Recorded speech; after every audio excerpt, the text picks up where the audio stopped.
엄벌기 콘입니다. 귀엽죠? 이 콘 나올 때마다 사람들이 많이 귀엽다 그래.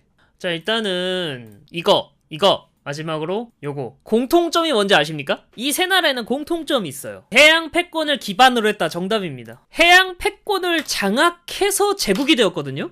왜 바다를 장악한 나라가 패권국이 됐나? 지구상에서 가장 효율적인 물류 운송이 배라서. 미래에도 그럴 거예요. 이 물류 운송을 할 때 해적들이나 이런 걸 방해를 하면은 그걸 막아야겠죠. 그게 첫 번째. 그리고 두 번째, 이 물류 운송이 가장 효율적이라는 거는 모든 나라가 다 알아. 근데 만약에 내가 그 물류 운송을 독점할 수 있으면 거기서 먹는 수수료도 짭짤할 거 아니야. 이 얘기를 하는 이유는 단순해요. 우리 아메리카도 패권국인 이유는 전 세계의 바다를 장악하고 있기 때문이에요. 똑같습니다. 제가 지금 주저리 그냥 방구석에서 생각한 얘기를 혼자 떠드는 게 아니에요. 저희 집에 이 책이 있거든요. 제가 이거 한 2번 정도 정독을 했는데 알프레드 세이어 마한의 해양력이 역사에 미친 영향의 내용을 진짜 초압축한 내용입니다. 개인적으로 저는 지금은 아니라고 생각하는데 미국이라는 나라는 해양력이 역사에 미친 영향 요거를 정말 철두철미하게 지킨 나라예요. 지금까지는. 아까 이제 예시를 든 게 스페인 제국, 그리고 대영 제국, 그리고 로마 제국 이렇게 얘기했잖아요. 공통점이 있습니다. 기술의 혁신이에요. 스페인 제국의 캐러벨인데 이 삼각도시 되게 신기하게 역풍이 불어도 항해가 가능하대요. 기존에 이제 돛담배 같은 경우에는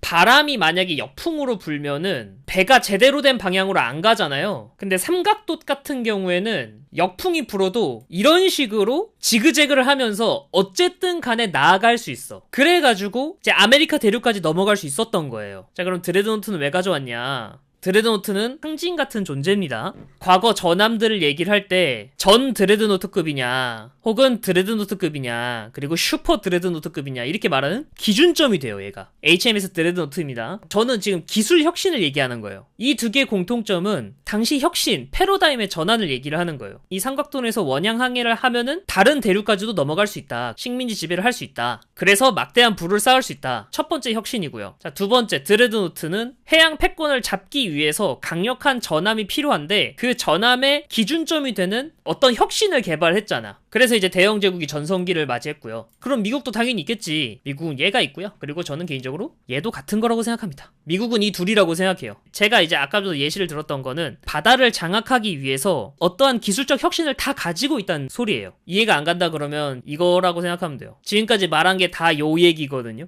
자, 이러한 혁신은 기존에 있는 것보다 훨씬 더 효율적이고 하나의 롤모델이 되고 넓게 보면 영향력과 리더십을 의미하잖아요. 애플 똑같잖아. 애플이라는 존재는 아이폰을 통해서 스마트폰이라는 시장을 만들었어. 그리고 개척을 했고요. 현재도 스마트폰과 IT 시장에서 막대한 영향력을 가지고 있다는 걸 생각하면 비슷합니다. 스티브 잡스와 애플 그리고 스마트폰을 생각을 하면은 제가 말한 혁신에 대해서 좀 이해하기가 쉬울 겁니다. 이거랑 똑같은 얘기를 하고 있는 거거든. 개인적으로요, 오늘날의 미해군은 애플과 같다라고 생각을 해요. 혁신의 아이콘이자 전 세계 롤 모델이라고 생각을 합니다. 근데 과거형이에요. 애플도 요새 한물 같다라는 얘기 많이 듣잖아요. 그러면서도 이제 가격만 비싸지니까 이게 맞냐라는 말이 나오고, 미해군이랑 똑같다고 생각하거든요. 미해군 요새 꼬라지. 첫 번째 LCS, 두 번째 주말 특급, 그리고 가장 최근. 자, 이거 세 개의 공통점은 존망했다는 겁니다. 그냥 사업 자체가 망했어. 지금 이 친구도 지금 위험한 거 아세요? 제럴드 포드급이에요. 지금 내가 구라를 치는 게 아니에요. 왜 위험하냐고요? 그거는 여기만 보면 됩니다. 자, 제럴드 포드 기공 2009년에 했는데 취역 17년에 했어요. 케네디 기공 15년에 했는데 아직도 취역을 못했습니다. 물론 조금만 있으면 취역을 합니다. 취역이 계속 늦어지고 있고 계속 딜레이가 되고 있어요. 이런 대형함이니까 1, 2년 딜레이 되는 거는 그렇다고 칠 수 있어. 니미츠급 볼까요? 개인적으로 나는 니미츠급 항공모함이 현역이었을 때 미해군의 최전성기라고 생각하는데, 보면은 자, 1번은 68년에 기공해서요 72년에 진수했습니다. 근 3년 만에 취역을 했어. 자, 제럴드 포드급 봐봐. 자, 진수 13년에 했는데 취역이 17년입니다. 4년이에요. 자, 케네디 진수 19년에 했는데 27년 3월에 취역이 예정입니다. 정말 심각한 문제가 발생하고 있다. 기술에 대한 아이디어는 다 가지고 있어. 근데 그거를 실현화시키는 쪽이 지금 계속 실패를 하고 있어요. 그 말을 하는 거예요. 성숙치 않은 기술을 가져온 게 문제다. 이따가 말할 건데 그 성숙치 않은 기술을요 중국이 하고 있어서 문제인 거예요. 자, 미해군의 지금 혁신 꼬라지가 이 정도예요. 지금 계속 이제 혁신의 불이 계속 꺼지고 있어요. 중국의 상태를 볼까요? 자, 이건 중국의 최신형 구축함입니다. 0550 구축함. 자, 중국 해군에 혁신이 있냐? 있습니다. 통합 마스터 해놨잖아. 지금 미 해군은요, 통합 마스터를 아직 못했습니다. 알레이버크급은 당연히 통합 마스터가 아니고요. 자, 심지어 이 알레이버크급 있잖아요. 패서 방식의 레이더야. 물론 이제 플라이트 3부터는 A사 레이더긴 한데 세 척밖에 안 만들어졌잖아. 얘는 통합 마스터에 A사 레이더를 가지고 있습니다. 심지어 배수량도 더 커요. 진수까지만 치면 14척이 진수됐어요. 지금 중국 애들 지금 배를 복사를 한다니까? 물론 중국 친구들은 우리 이거 알레이버크급 구축함이랑 성능 비슷해요. 그렇게 알레이버크급이랑 비교해서 그렇게 성능이 좋지 않아요 라고 지들은 얘기하고 있는데 그 누구도 그 얘기를 믿지 않아. 얘 대항마는 누구냐면 DDGX 이 녀석입니다. 아직 한 척도 안 나왔어요. 심지어 기공도 안 했어요. 얘 대항마가 얘인데 얘 한 척도 안 나왔어. 근데 0550급은 벌써 14척이 나왔습니다. 내가 아는 미국은 어디 갔나. 미국 비스무리한 나라가 이거 만든대 갑자기. 씨발. 이건 내가 아는 미국이 아니라고. 그러면 항공모함은 좀 다르겠지라고 생각하잖아요. 죄송한데 항공모함도 좀 비슷해졌어요. 자, 004명이에요. 얘들 이미 지금 전자식 캐터펄트를 사용했습니다. 원래 미국 같은 경우에는 니미츠급 항공모함까지 증기식 캐터펄트를 사용했잖아요. 근데 얘네들은 증기식 캐터펄트를 아예 안 쓰고 바로 퀀텀 점프해가지고 전자식 캐터펄트를 사용을 합니다. 미 해군이 전 세계 해군의 롤모델이자 혁신 그 자체라고 했잖아요. 그런 애가 지금 후발주자인 애랑 지금 기술적으로는 거의 따라잡혔다는 거예요. 004명 디젤 엔진이라 전자식 캐터펄트 전력이 부족하다는데 진짠가요? 아니요, 확인되는 정보가 아니에요. 대체 누가 디젤 엔진이라서 전자식 캐터펄트의 전력이 부족하다라고 왜 그렇게 말하는지 모르겠어. 그 논리면은요, 얘가 설명이 안 돼. 통합 전기 추진 체계를 썼거든? 얘 전자식 캐터펄트 달려있어요. 설명이 안 돼. 기술로도 좀 차이가 많이 납니다. 미국 같은 경우에는 어떤 걸 썼냐? 미국 같은 경우는 요거 썼거든? 전기 에너지를 운동 에너지로 바꿔. 그럼 계속 돌잖아. 그러다가 내가 전기가 필요해. 그럼 이 회전자를 발전기에 딱 맞물려. 그러면 전기가 이제 발생이 될 거 아니야. 그 방식이에요. 이름이 플라이 휠이에요. 뭐 되게 원시적이니 뭐니 막 하는데 그 정도는 아니고요. 이 SS 장치에 다 들어가는 시스템이에요. 이게 순간 전력이 너무 떨어져요. 반면에 중국 같은 경우에는 슈퍼 캐퍼시터 방식이라고 합니다. 제가 전자기 공학을 전공을 안 해서 자세하게는 기술적 특징은 얘기를 못 하는데 이런 거 쓴다는 거예요. 이미 지금 우리나라 한정 같은 경우에서도 슈퍼 캐퍼시티로 ESS를 사용하는 경우가 있어요. 이거는 배가 아니라 육지인데 요런 거를 배에서 쓴다는 거예요. 소신 발언하면 이게 더 진보된 기술입니다. 근데 중국은 이미 슈퍼 캐퍼시터로 이멀스를 사용을 하는데 미국은 아직까지도 요 회전자 방식으로 사용한다. 그리고 심지어 지금 004명이 이렇잖아요. 지금 004형부터 원자력 추진 항공모함으로 바꾸겠다라고 말을 합니다. 해군력 건설에서 미국이 중국에 지고 있는 게 사실입니다. 위 해군은 지금 어떻게 싸우고 어떤 함이 필요한지 갈피를 못 잡고 있어요. 인프라까지 따지면 말할 것도 없고요. 솔직히 나는 그거 해결 방법을 알고 있습니다. 동맹국한테 맡기면 돼. 그거 말고 방법이 있어? 항공모함에 사용하는 이멀스만 얘기했는데 이 중국 친구들은 이걸 강습 상륙함에서도 적용을 했습니다. 대단하죠? 지금 이런 이멀스를 사용하는 강습 상륙함이 없어요. 얘네들이 최초야. 지금 그래서 제가 무슨 말 하고 싶냐? 원래 미 해군이 했던 혁신을 지금 중국 해군이 하고 있다는 소리예요. 저는 개인적으로 좀 두렵다고 생각한 이유가 뭐냐면 패권이 지금 미국에서 중국으로 이동하고 있는 건가? 전조가 아닌가라는 생각을 굉장히 많이 하고 있거든요. 그래서 지금 하고 싶은 말은 뭐냐? 자, 중국 존나 두렵다입니다. 현재 중국 해군은 질적하고 양적으로 발전한 게 사실입니다. 그리고 중국 해군의 체급만으로 한국하고 일본 배수량을 뛰어넘었어요. 자, 보면은 미국이 820만 톤이에요. 근데 중국이 320만 톤이에요. 아직까지 미국이랑 중국이랑 배수량 차이가 좀 많이 나는 편이네 라고 생각이 들잖아요. 배수량 차이가 나는 건 사실이야. 근데 일본하고 한국하고 더해서 중국이랑 얼마나 차이가 나는지 보면 돼요. 요거 두 개 합쳐봤자 100만 톤이라고. 근데 중국은 300만 톤이 넘어가요. 지금 뭐 한국하고 일본만으로 중국을 대응한다? 못 대응합니다. 미국이 와서 겨우 균형이 맞춰지는 정도?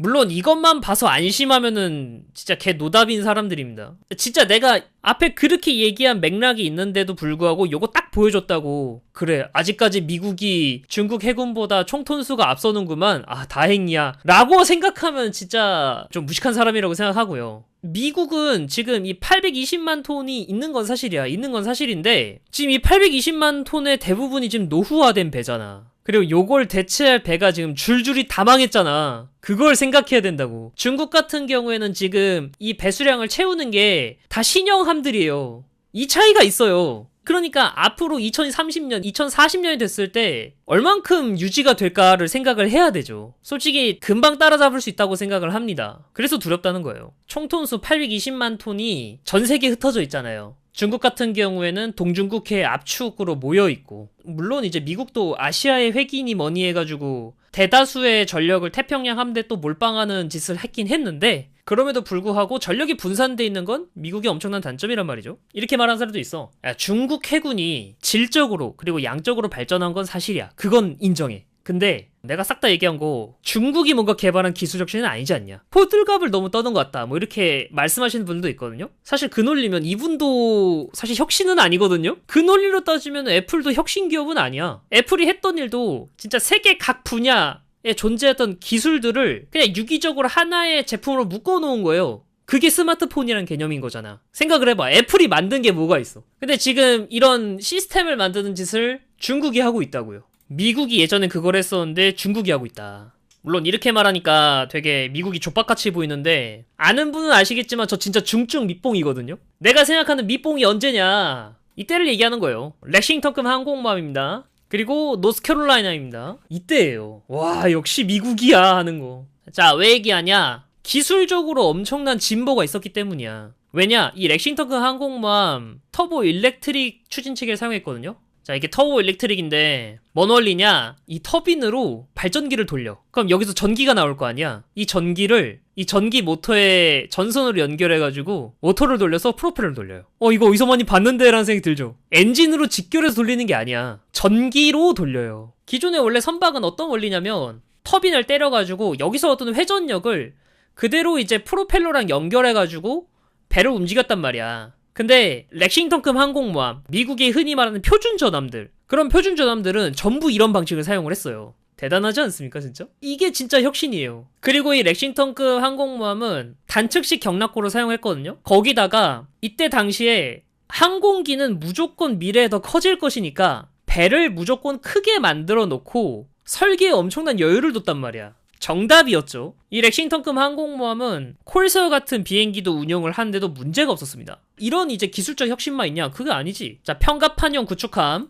이런 애들, 클램슨급까지 요런 애들 엄청난 생산력, 질보단 양이 훨씬 중요했거든. 평갑판형으로 최대한 생산성을 높게 해가지고 이게 대량으로 찍어냈죠. 이거 50척 만들어가지고 영국하게 줬더니만 영국은 이제 자기네들 항구를 임차를 해줬잖아. 구축함을 주니 항구를 준다고요. 엄청난 거래입니다. 뭐 요거 포함해서 아까 말했듯이 세계 최초의 원자력 추진 함선이면서 원자력 잠수함 노틸러스, 그리고 엔터프라이즈 이런 애, 그리고 알레이버크까지. 이게 미 해군이다.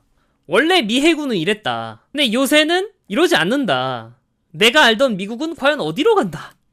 저는 개인적으로 이 중국과 미국의 관계 있잖아요. 이게 저는 어떻게 보냐면 1차 세계전이 끝나고 영국과 미국의 관계를 보는 것 같아요. 표면적으로는 여전히 영국이 세계 질서를 주도하고 표면적으로는 그래요. 근데 이때 당시 영국은 이미 지금 내부적으로 제국이 하나둘씩 점점 해체돼 가고 있는 상황이었고, 그 와중에 미국은 신흥국으로서 서서히 떠오르는 중이었던 것처럼 지금 미국이 영국이 됐고 지금 중국이 과거 미국이 된 느낌이에요. 저는 그렇게 보고 있습니다. 그래서 오늘 컨텐츠는요, 제가 요새 느끼는 중국 해군과 중국의 꼬라지를 좀 얘기를 하고 싶었고요. 소신발언하고 싶었고요. 해결 방법 솔직히 저도 모르겠습니다. 어떻게 해야 될 것인가는 다 여러분들의 각각 개인의 생각이 있겠죠. 이제 중국에 대해서 깔보거나 그러는 시선은 정말로 경계해야 된다라는 거예요. 중국을 위협적이라고 느끼면 최대한 객관적으로 보고 최대한 냉정하게 봐야지. 좀 너무 생각 없이 너무 짱깨짱깨 거리는 게 좀 불편하거든요. 어제 그저께 영상에 댓글 중에서 정말 마음에 드는 댓글이 이거였어요. 이런데도 쇼츠 같은 데 보면 야 그거 중국 전투기 날아가는 거냐? 배가 움직이긴 한데 키득키득 이러고 있음. 딱 꼬리 임진왜란 직전 조선 같음. 팩트는 삼국시대 때는 일본이 어찌할 정도는 아니었지만 고려시대쯤부터 국력이 확실히 일본이 우세하다가 어쩌고 저쩌고 해서 개털림. 근데 팩트는 중국은 10년이든 100년이든 1000년이든 한 번도 우리보다 국력이 밀린 적이 없는 나라임. 근데 왜 이렇게 다들 무시하는지 모르겠음. 중국 무섭다, 제트 엔진도 맞는 나라다 그러면 중국 간첩이냐 공산당이냐 빨갱이냐 이럼. 이게 제일 킹받아요 진짜. 걔네 견제해야 해. 걔네 위험해하는 쪽이 걔네 족밥이하는 애들한테 간첩 소리 듣는다니까. 이게 맞냐? 이거 나도 그렇게 생각해요. 내가 제일 많이 듣는 말이야 씨발. 내가 무슨 공산당 직원이 됐다니까? 저거 오늘도 J35 가지고 뭐라 이야기 나온 거 보면 진짜 저게 정확함.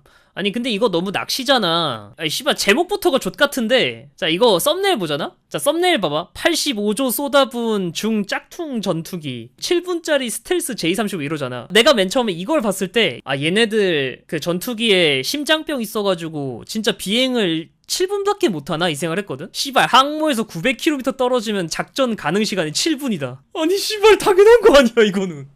미친놈들아 당연한 거 아니야. 아 이제 어이가 없어가지고 진짜.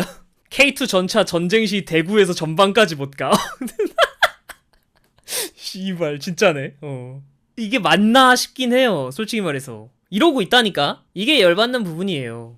자 정리합시다. 미 해군의 혁신은 꺼져가고 있다. 그리고 그 혁신은 중국이 이어서 하고 있다.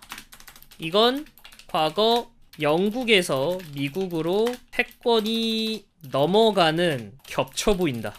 이런 상황인데 자꾸 짱거리면서 아무 생산성 없는 시부리는 사람들이 인터넷에 너무 많다. 진짜로 중국의 팽창이 두렵고 경각심을 가진다면 상대를 더더욱 객관적으로 보고 분석해야 된다. 그런 생각을 가진 사람들이 더더욱 많아져야 한다. 이겁니다. 여튼 그렇고 1부는 여기서 종료입니다.